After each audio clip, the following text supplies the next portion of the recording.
Jérémie chapitre 20. Pachur, fils d'Imer, sacrificateur et inspecteur en chef dans la maison de l'Éternel, entendit Jérémie qui prophétisait ces choses. Et Pachur frappa Jérémie, le prophète, et le mit dans la prison qui était à la porte supérieure de Benjamin, dans la maison de l'Éternel. Mais le lendemain, Pachur fit sortir Jérémie de prison, et Jérémie lui dit, « Ce n'est pas le nom de Pachur que l'Éternel te donne, c'est celui de Magor Missabib. Car ainsi parle l'Éternel, voici, je te livrerai à la terreur, toi et tous tes amis. Ils tomberont par l'épée de leurs ennemis, et tes yeux le verront. Je livrerai aussi tout Juda entre les mains du roi de Babylone, qui les amènera captifs à Babylone et les frappera de l'épée. Je livrerai toutes les richesses de cette ville, tout le produit de son travail, tout ce qu'elle a de précieux.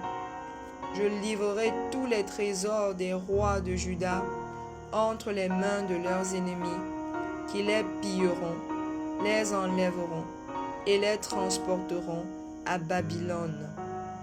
Et toi, Pachur, et tous ceux qui demeurent dans ta maison, vous irez en captivité.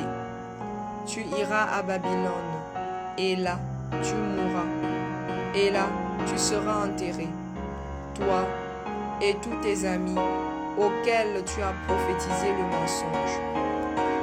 Tu m'as persuadé, Éternel, et je me suis laissé persuader. Tu m'as saisi, tu m'as vaincu, et je suis chaque jour un objet de raillerie.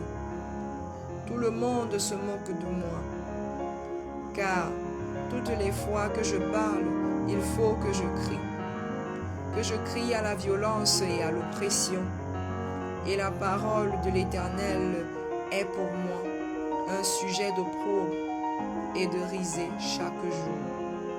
Si je dis, je ne ferai plus mention de lui, je ne parlerai plus en son nom.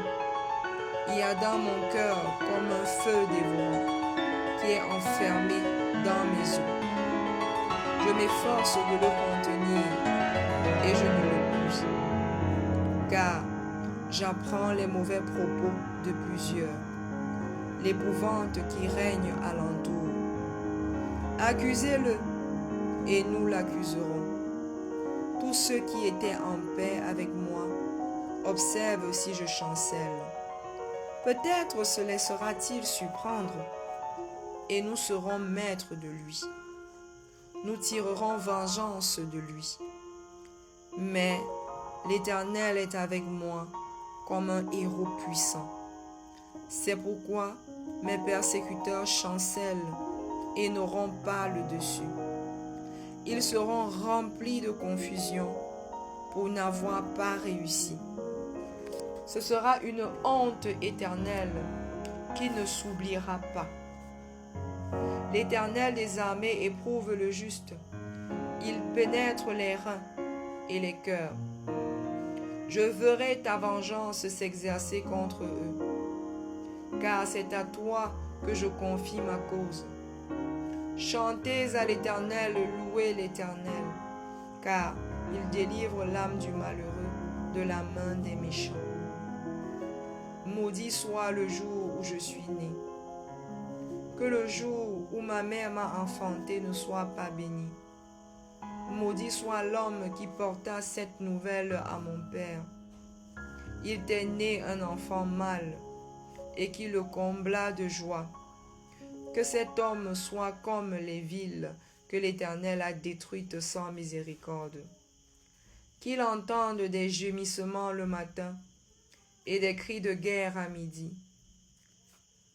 Que ne m'a-t-on fait mourir dans le sein de ma mère? Que ne m'a-t-elle servi de tombeau? Que n'est-elle restée éternellement enceinte? Pourquoi suis-je sorti du sein maternel? pour voir la souffrance et la douleur, et pour consumer mes jours dans la honte